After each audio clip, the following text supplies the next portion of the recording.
Hello and welcome.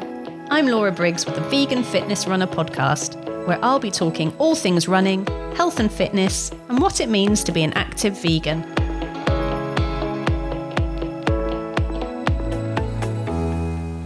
Kate Dunbar turned her life around after a diagnosis of psoriatic arthritis 20 years ago.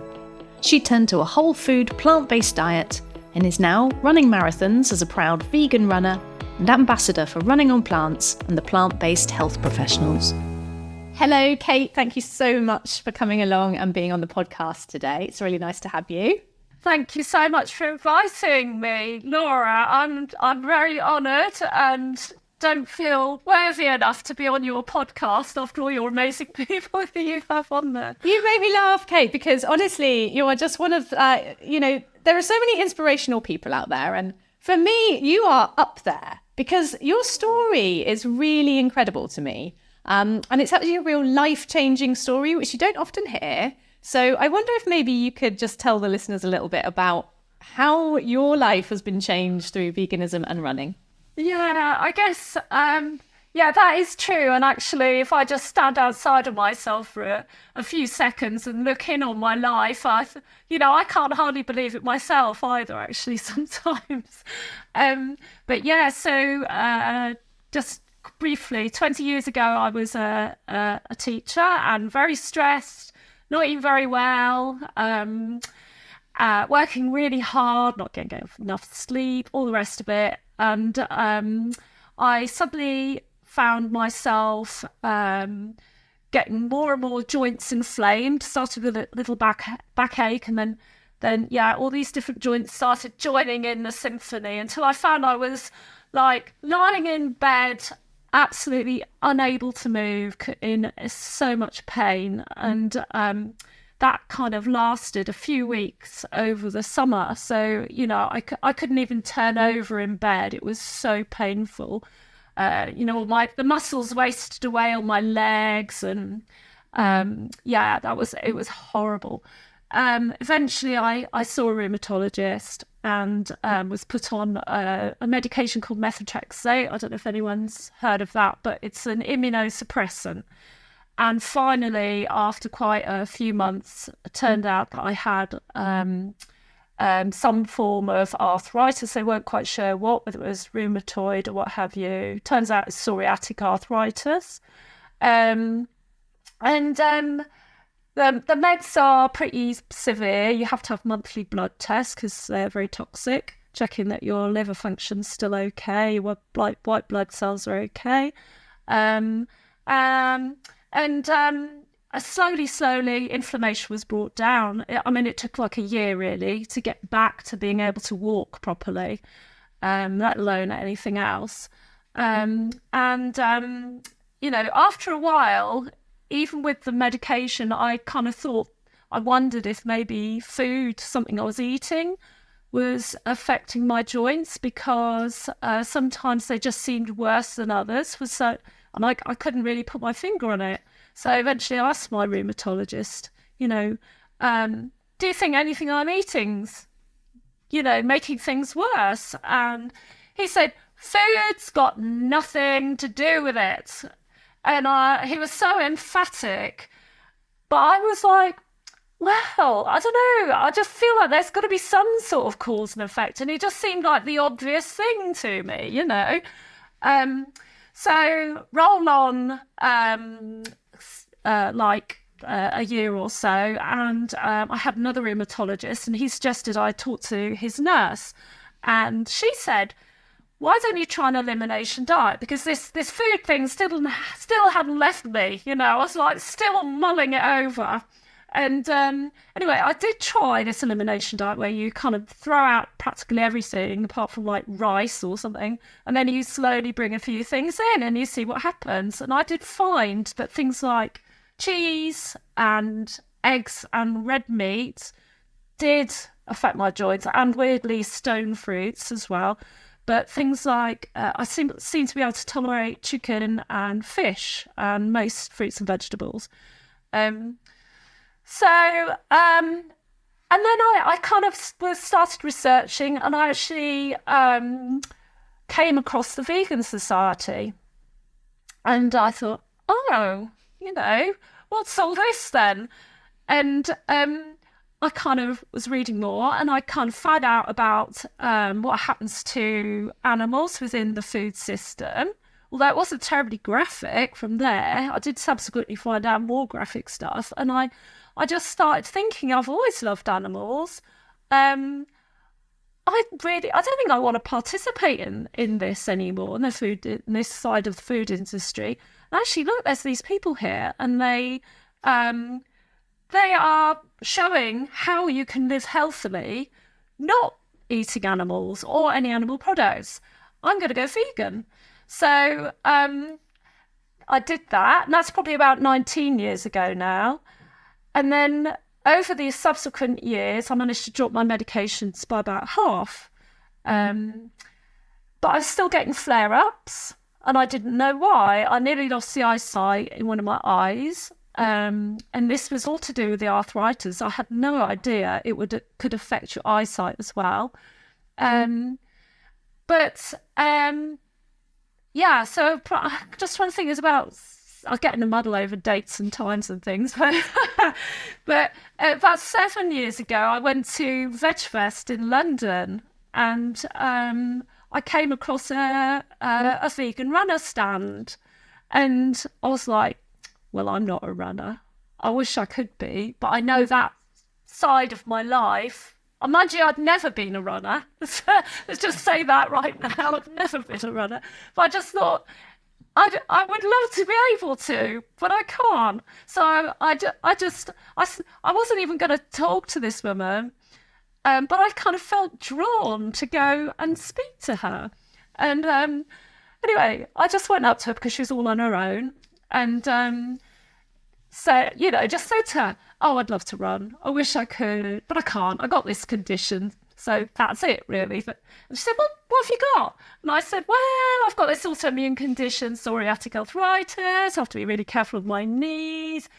And so, never mind. And she went, well, I used to have rheumatoid arthritis. But 10 years ago, I went whole food vegan.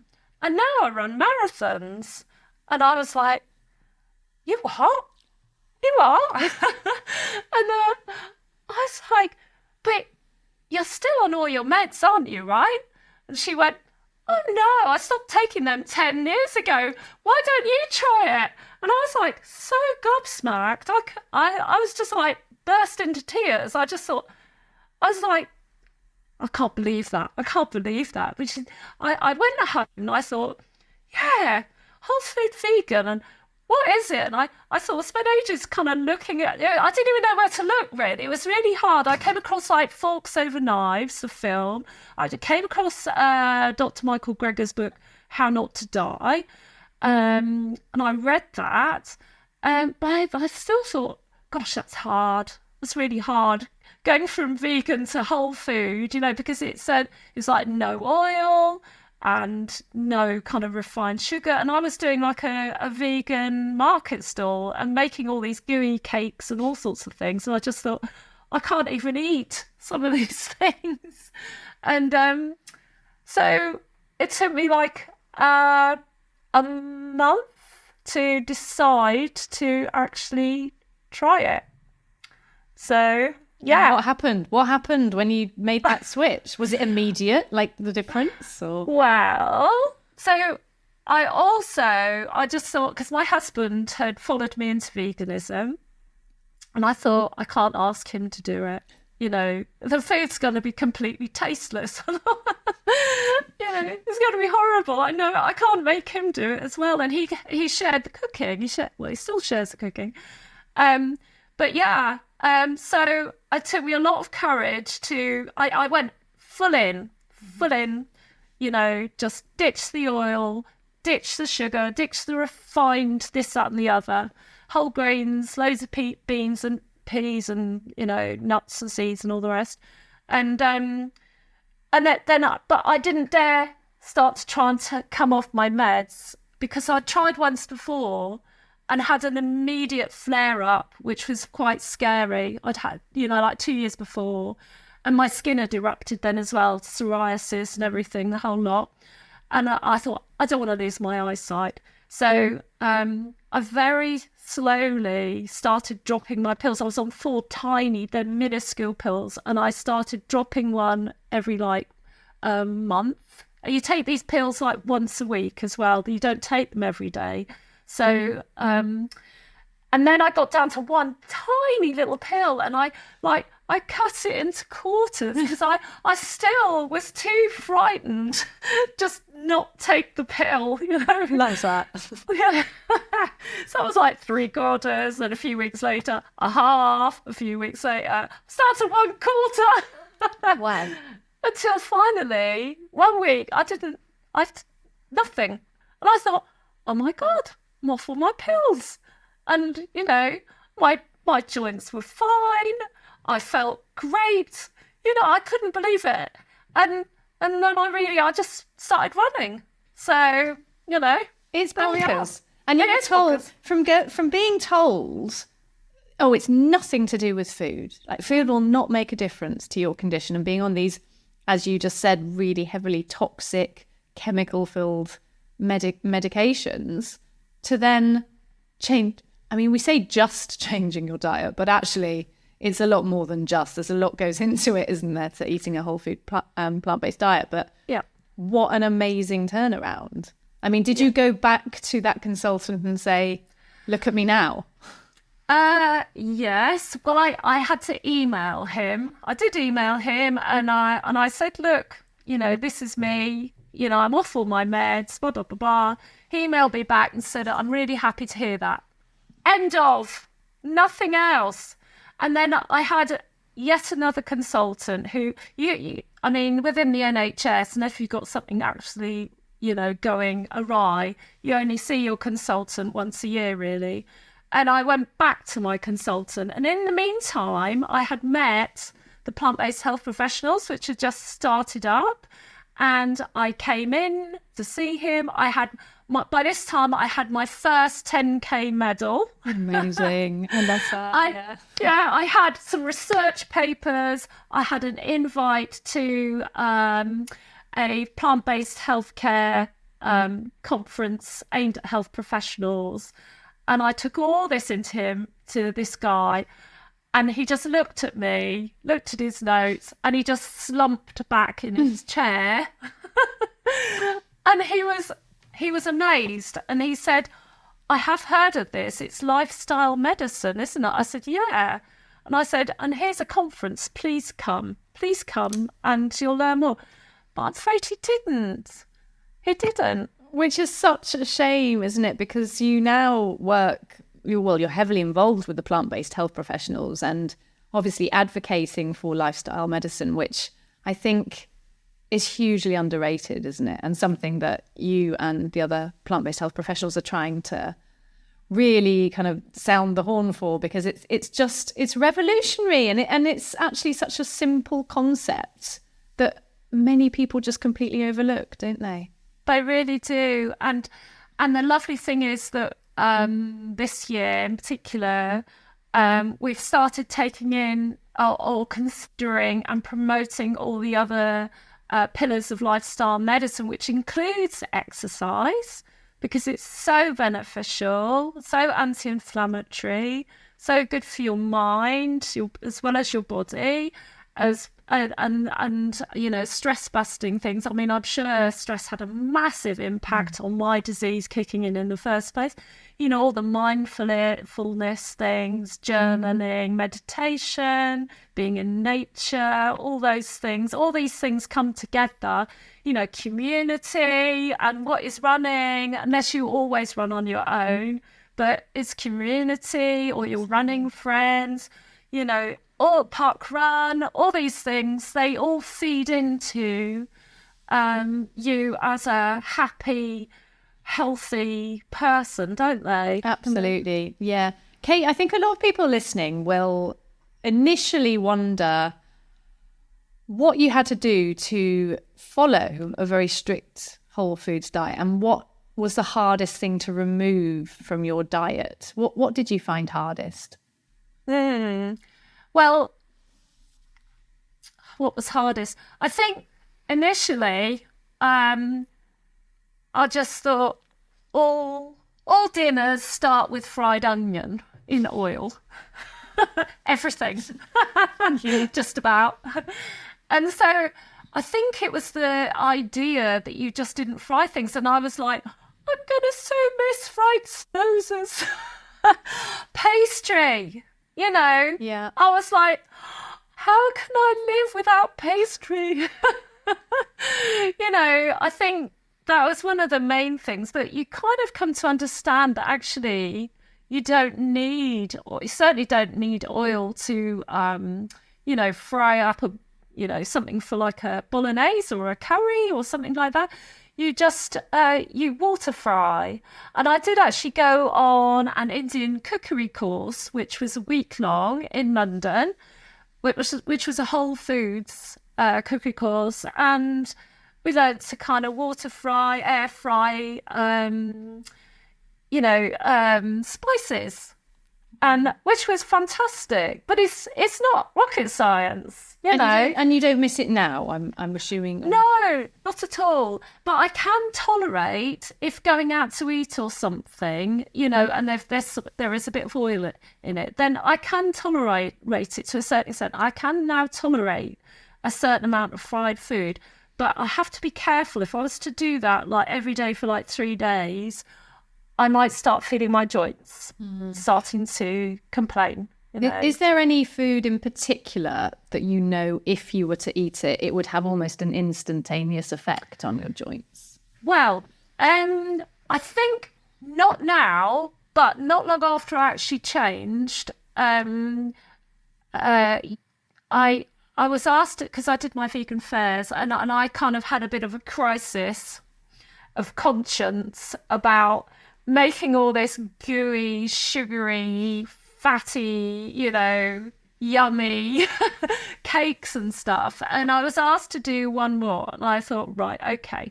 So I made, I think I was doing like chocolate cupcakes or something. So I was making this really lovely, what I thought was relatively healthy chocolate cupcake mix, the topping.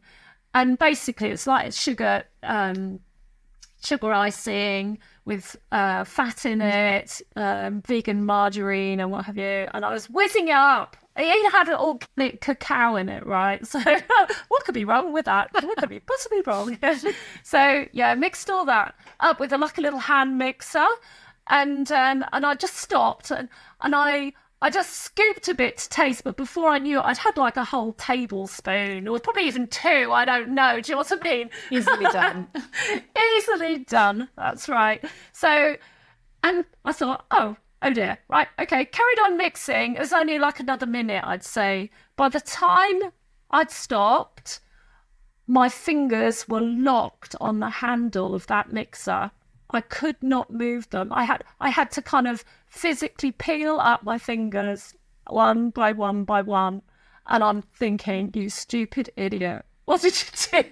Wow. And that's sugar, presumably. The sugar and the fat together, I think. Yeah. Yeah, I think that the two together, they're just lethal. So, I mean, I don't get that reaction now in that I can eat, you know, the odd kind of treats cake. Although having said that, there are so many whole food cakes you can make, biscuits, all sorts, which don't have the added fat, use natural sweeteners, you know, dates and fruit, and your taste buds adjust. And actually, you come to, you know, kind of the kind of commercial foods. When you taste them, you think, oh my word, they're just so sugary, so salty, you know, so fatty, and it all coats your mouth, and you just suddenly everything is different. And actually your fresh fruits and vegetables, I think you just begin to taste them more. So, you know, I don't miss anything like that. You always get your taste buds back again, I'm imagining, when you cut out all that processed and refined sugars and fats. You do. But I was so grateful. You know, I couldn't believe that Veg Fest I told you about. It was one where there were so many vegan cheese companies, and they all had a ton of different samples on these little biscuits. Myself and my daughter, we were just going around hoovering them up. And all these different chocolates and stuff with, so many samples. They don't tend to do that anymore. They probably, in fact, you don't tend to get, companies like that coming to these things anymore. They're all in the supermarkets, aren't they? Yeah, exactly. Yeah, so, but I'm really grateful for those, for people who want to transition, just to find it a bit easier to transition if they want to transition to eating a more plant-based or vegan diet, because they are good if you haven't got an underlying disease. I think if you've got an underlying disease, especially an autoimmune disease, then best to avoid, I think. Absolutely. Yeah, it's so interesting. And obviously, Kate, we have to talk a little bit now about the running, because now you've suddenly got this new renewed vigor for life, and your joints aren't aching anymore, and you think, I might try a little bit of running, and then you meet the lady on the vegan runners stand. Where's that taken you now? Oh yeah, wow, gosh, isn't that strange? It's so strange. So yeah, I've done 3 marathons now. So I can also say, and I run marathons, yay! So I did earlier on this year. I did Paris, which was absolutely phenomenal. It was so exciting, and I went with family and friends. That was brilliant. I did the Norfolk Marathon this year as well, which was completely hideous. You did it. I did it. I cried at the end of it. It was freezing cold, torrential rain. But you tell yourself, if this was easy, everybody would be doing it. Absolutely. Yeah. Well, they were happy tears because you finished, I imagine. Oh my God, they were happy tears. And, I just felt, so you still got, you've challenged yourself even more, haven't you, when things get really tough like that. Oh, indeed. So yes. I would never have done that years ago. I'd have just given up. Yeah.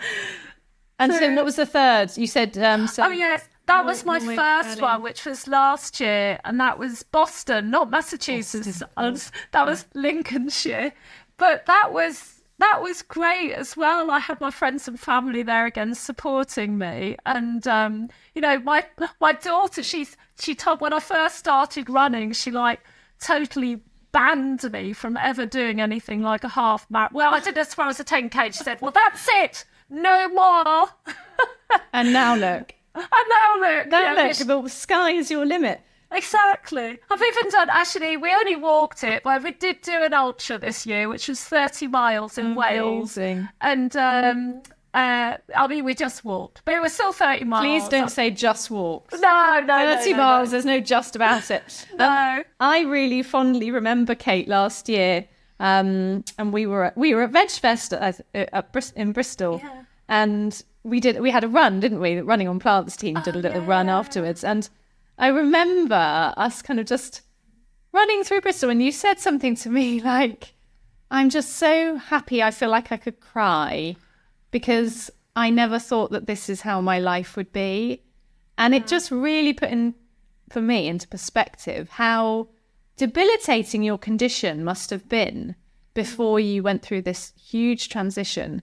Yeah. And your life has literally flipped around, hasn't it? Completely. I had forgotten what it was like. You get to a point and you kind of, I remember standing by my bed and thinking, and having to kind of gather myself in order to try and sit down. And you kind of forget that once upon a time you could have just chucked yourself backwards on the bed.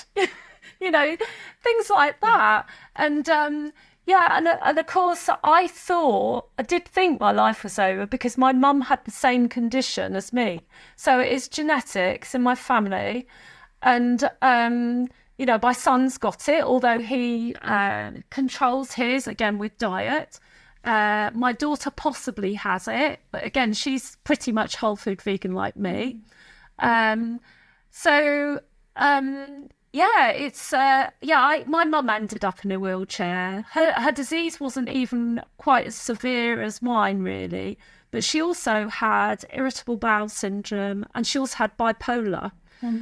So, and we're now beginning to think that all these things are connected, coming from the gut, possibly the microbiome. It's all very, very complicated, and it's super new science and stuff. And the thing is, when you get one autoimmune condition, you're very, very likely to get another and possibly another. So if you can kind of nip it in the bud, that's fantastic.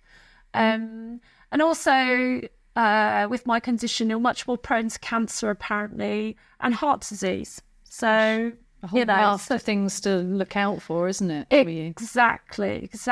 So, yeah, I'm really, really grateful. I'm so much fitter than I was in my 20s now. I never ran. I might have done a bit of swimming or something, but I certainly never run. And I wouldn't have run till I was feeling uncomfortable, out of breath and sweaty. No way. Now. Not now, no. Hey, so many people who might be in your position kind of 20 years ago or whatever, if a GP had said to them, right, this is what you have, this is the arthritis that you have, you're going to be on this medication, they'd kind of take that as gospel. They go away, take the medication, that was that. You kind of looked into, you didn't take that as an answer. You educated yourself. Do you think we need more of this in the medical world? Do we need GPs to say, hey, you need to look into your diet. This could really unlock a future for you. Is that where we're falling down, do you think? Absolutely.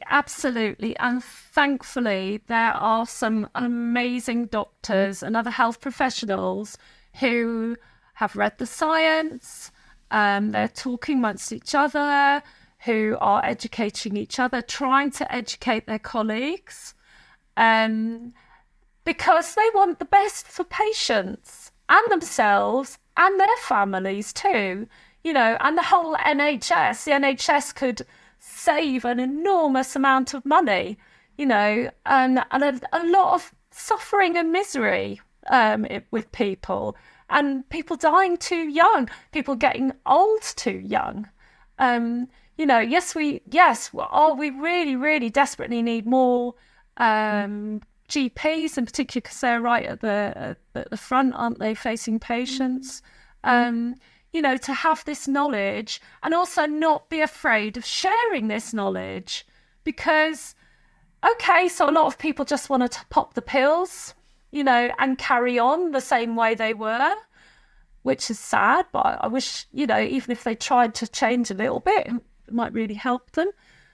But I think there's some health professionals who even do know this, because apparently the science has been out there for quite some time, think people aren't going to want to change because perhaps they themselves don't want to change.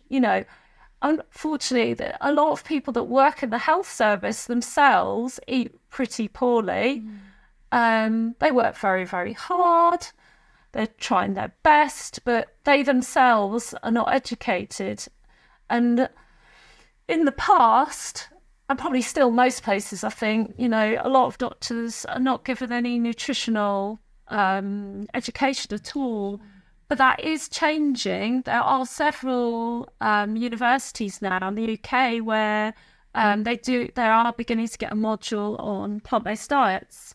So, and even getting some cooking lessons themselves, So, and that's being provided by the plant-based health professionals. So, UK. So, Your activism, Kate, I suppose is twofold, really, isn't it? Because you advocate for healthy eating and educating the health professionals, as we just talked about, but also when you looked into veganism and the impact you were having, you now are an activist on behalf of the animals as well, aren't you? And you do a lot of work through being part of the vegan runners, but you campaign and you go and you do runs dressed as animals, and you're really fighting for their cause. What are some of the things you've done to kind of raise the awareness of the plight of the animals? And the planet too. Absolutely. And biodiversity, all of it is all a win, isn't it? All of it.